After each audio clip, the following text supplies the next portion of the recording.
You're sitting quietly in your insurance office doing your emails when suddenly the telephone rings.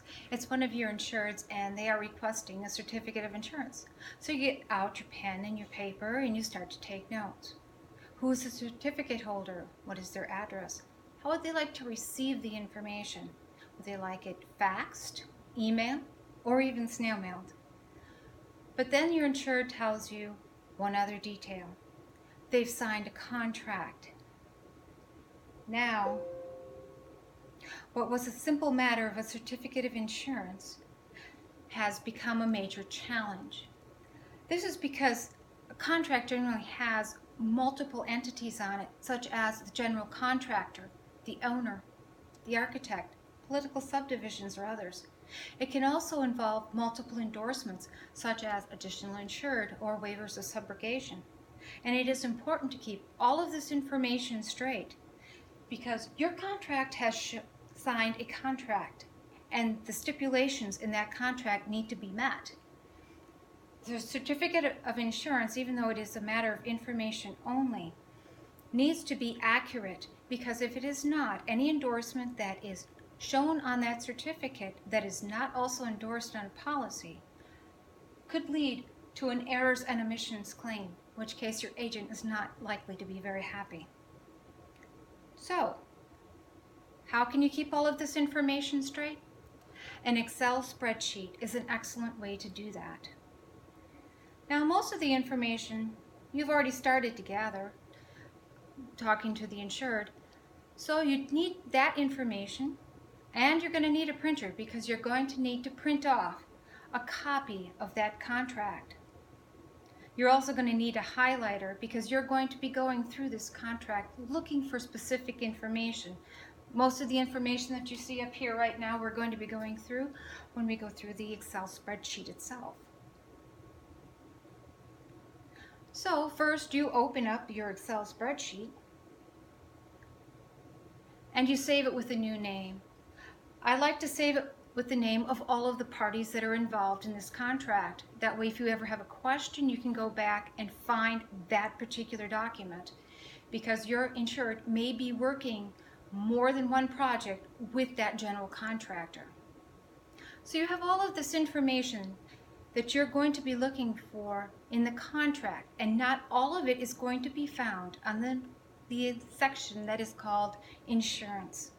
So you're going to need to read the entire thing and highlight items that you find important, such as who is your general contractor. Now, the contact person, preferred contact, you may not need all of that information, but if there's ever a question, you have it handy just in case you need to call them. Who is the owner? Is there an architect that's involved? There may be others that are also involved. Other information that you may find in the contract? The project name and or number. Some general contractors require this to be put on the certificate of insurance. Where is this work being done? What type of work is being done? Do you have a sand and gravel hauler? Are they hauling asphalt for a project?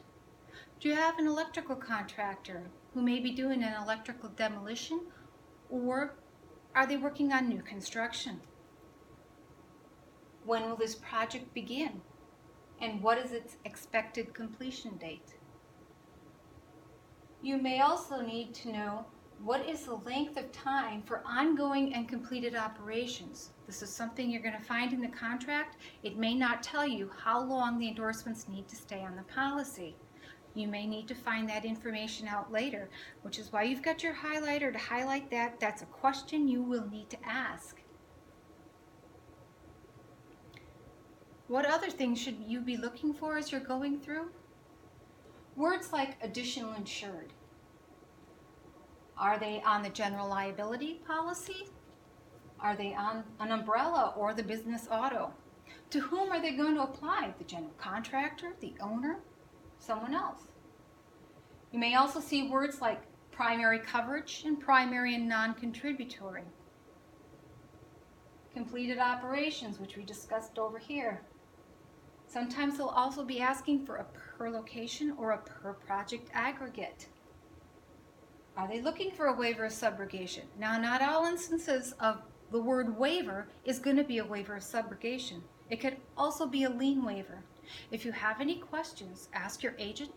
You may also need to ask the insured or the general contractor. Business auto, sometimes they specify that they must have owned or scheduled or hired and non-owned. You will find that in the contract. They may also list minimum requirements for liability limits. As you find them, simply fill them in. General liability, automobile, umbrella, and workers' comp. This way, you can open up the insurance policy, look and say, yes, they have these limits, or no, we may need to make an adjustment. I also like to keep track of which endorsements are being requested. Now, normally I have all of the form numbers and names listed over there, but they're ISO forms and it could possibly be a copyright issue, so I didn't want to include them, but I would have them in my spreadsheet at work and keep them up here. Now that you have put all of the information on this form,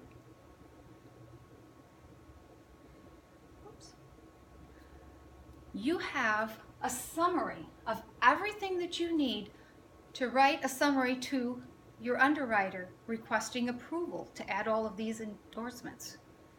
You also have a checklist for any policy changes you need to make, and a checklist to make sure that everything is also included on the certificate of insurance.